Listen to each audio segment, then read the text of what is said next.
رسول اللہ صلی اللہ علیہ وسلم پہ قرآن نازل ہوا. اسلام سے پہلے کیا تھا؟ اسلام سے پہلے عورت کے کوئی حقوق نہیں تھے. وہ عورت جو اللہ تعالی نے اس کائنات کو سجانے کے لیے ایک فرد بنایا ہے، جس طرح مرد ہے اس طرح عورت ہے. اگر عورت نہیں تو مرد بھی کامل نہیں. جہاں آدم علیہ الصلوۃ والسلام تھے وہاں حوا علیہ الصلوۃ والسلام بھی تھے. لیکن اسلام سے پہلے اس عورت کے کوئی حقوق نہیں تھے. یہ بازاروں کے اندر جانوروں کی طرح بکا کرتی تھی. اس کی کوئی وراثت نہیں تھی، بلکہ رومی لوگ یہ کہا کرتے تھے ہی جرثومۃ خبیثہ، یہ تو ایک خبیث جرثومہ ہے. اسلام نے اس کو عظمت دیا کہ اور کیا کہا؟ یوصیکم اللہ فی اولادکم للذکر مثل حظ الانثیین. جس طرح مرد کا وراثت میں حق ہے عورت کا بھی حق ہے. بلکہ اسلام سے پہلے تو حالت یہ تھی نہ تو بوڑھوں کے لیے وراثت تھی، نہ بچوں کے لیے وراثت تھی، نہ عورتوں کے لیے وراثت تھی. صرف وارث وہ بنتا جو تلوار اٹھا سکتا تھا. اسلام نے کہا نہیں، جو زندہ ہے وہ حکمی زندہ ہے یا معنوی زندہ ہے. کیا مطلب معنوی زندہ ہے؟ وراثت جب تقسیم کی جائے گی جو اس وقت زمین پہ موجود ہیں ان کی بھی وراثت ہوگی، اور جو اس وقت دنیا میں تو نہیں آئے لیکن رپورٹ کے مطابق وہ آنے والے ہیں ان کی وراثت بھی رکھی جائے گی. یہ اسلام نے آسانی پیش کی ہے. بلکہ اس سے پہلے تو ہوتا کیا تھا؟ رسول اللہ صلی اللہ علیہ وسلم نے جو فیصلہ دے دیا، وراثت تو تھی نہیں. جس طرح جانوروں کو بیچا جاتا عورتوں کو بیچا جاتا تھا. اسلام نے کتنا خوبصورت نظام پیش کیا. کہا اگر زندگی میں کوئی باپ گفٹ دینا چاہتا ہے کسی ایک بچے کو نہیں دے گا، بچے اور بچی کو برابر دے گا. حالانکہ وراثت میں عورت کا ایک حصہ ہے اور مرد کے دو حصے، لیکن فرمایا اعدلوا بین اولادکم، اپنی اولاد میں عدل کرو. یہ کیوں اللہ کے رسول صلی اللہ علیہ وسلم نے فرمایا؟ نعمان بن بشیر،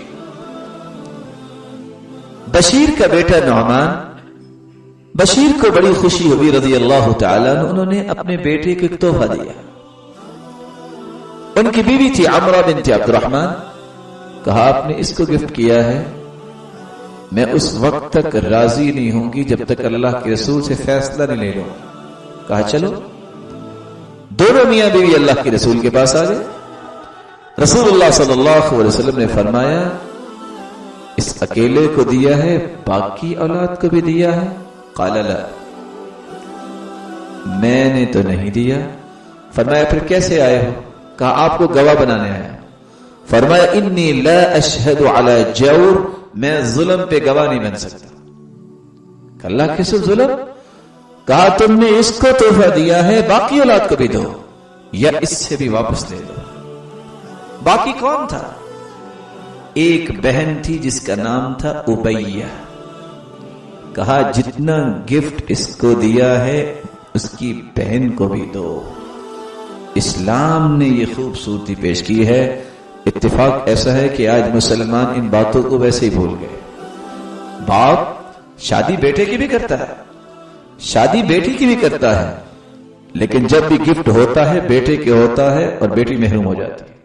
اور عبداللہ بن عباس رضی اللہ تعالیٰ نے اسے کہا کرتے تھے میں کہتا ہوں اگر اللہ کا یہ قانون نہ ہوتا جو پیغمبر کی زبان سے نکل گیا ہے تو میں تو چاہتا ہوں کہ زندگی میں بیٹی کو زیادہ دو بیٹے سے، کیونکہ اس کو وراثت کم ملنی ہے. اعدلوا بین اولادکم، یہ اسلام نے عظمت پیش کی، یہ اسلام نے آسانی پیش کی، اور یہ اسلام نے رحمت پیش کی ہے ان عورتوں کے لیے، ان بچوں کے لیے کہ ان کے لیے وراثت میں حق رکھا ہے. رسول اللہ صلی اللہ علیہ وسلم پہ قرآن نازل ہوا. معاشرت کے اندر بھی اسلام باعث رحمت ہے. اسلام ہی آسان دین ہے.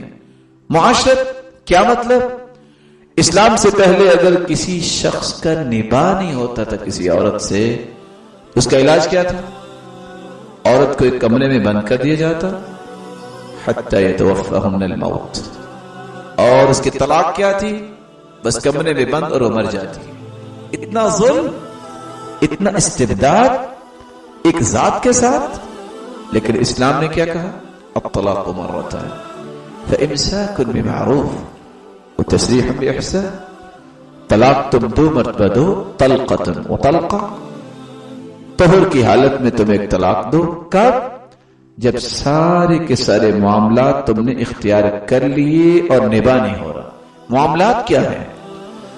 آج ہم سب سے پہلا کام کرتے ہیں طلاق، جبکہ رسول اللہ صلی اللہ علیہ وسلم کا فرمان ہے ابغض الحلال الی اللہ الطلاق، سب سے بری چیز جو ہے وہ اللہ کے یہاں کیا ہے؟ طلاق۔ اور خاندان کے خاندان بگڑ جاتے ہیں۔ رسول اللہ صلی اللہ علیہ وسلم پہ جو قرآن نازل ہوا وہ کیا کہتا ہے؟ فعظوہن، اگر تمہیں خوف لاحق ہو کہ بدتمیزی کرتی ہے عورت، اس کو واعظ و نصیحت کرو، اس کو طلاق نہ دو۔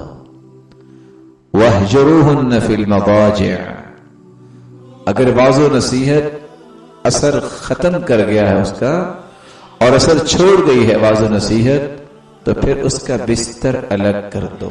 فی المضاجع، یہ نہیں کہا دھکا مار کے، دھکا دے کے اس کو گھر سے نکالو، فی المضاجع، اس سے الگ ہو جاؤ۔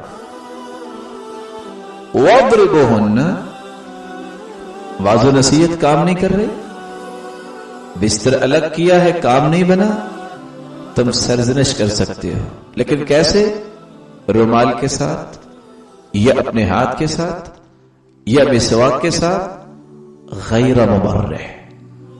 وہ انسان ہے، لا یضرب احدکم، تم میں سے کوئی شخص اپنی بیوی کو اس طرح نہ مارے جس طرح جانوروں کو مارتے ہیں، وہ بھی انسان ہے۔ یہ تو سرزنش کی اجازت ہی ملی ہے۔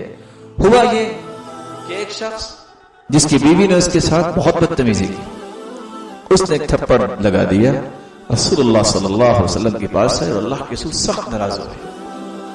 آپ نے فرمایا کہ اس شخص نے اس بیٹی کو آپ کے سپرد کیا اور آپ نے اس کو تھپڑ رسید کیا ہے اور اس کے چہرے پہ نشان بن گیا، القصاص، یہ بدلہ لینا پڑے گا۔ اس وقت پھر قرآن نازل ہو گیا، اللہ کے رسول فرمانے لگے اردنا شیئا واراد اللہ شیئا، ہم نے تو کچھ چاہا لیکن اللہ کا کچھ اور فیصلہ ہے۔ اگر کوئی نہیں سنبھلتا تو اس کو سرزنش کی جا سکتی ہے، لیکن اس کی حدود و قیود بیان کر دی۔ رسول اللہ صلی اللہ علیہ وسلم نے فرمایا طہر کی حالت میں جب دیکھتے ہو کہ کوئی بھی کام نہیں بن رہا تم اس کو طلاق دے دو، پھر 1 مہینے کے بعد طہر کی حالت میں دوسری طلاق دے دو۔ اگر پھر بھی نہیں صبر رہی تو پھر فامساک بمعروف او تسریح باحسان، سنبھل جائے تو سابقہ تمام غلطیوں پہ پانی پھیر کے اچھے انداز سے اس کے ساتھ رہنا شروع کر دو۔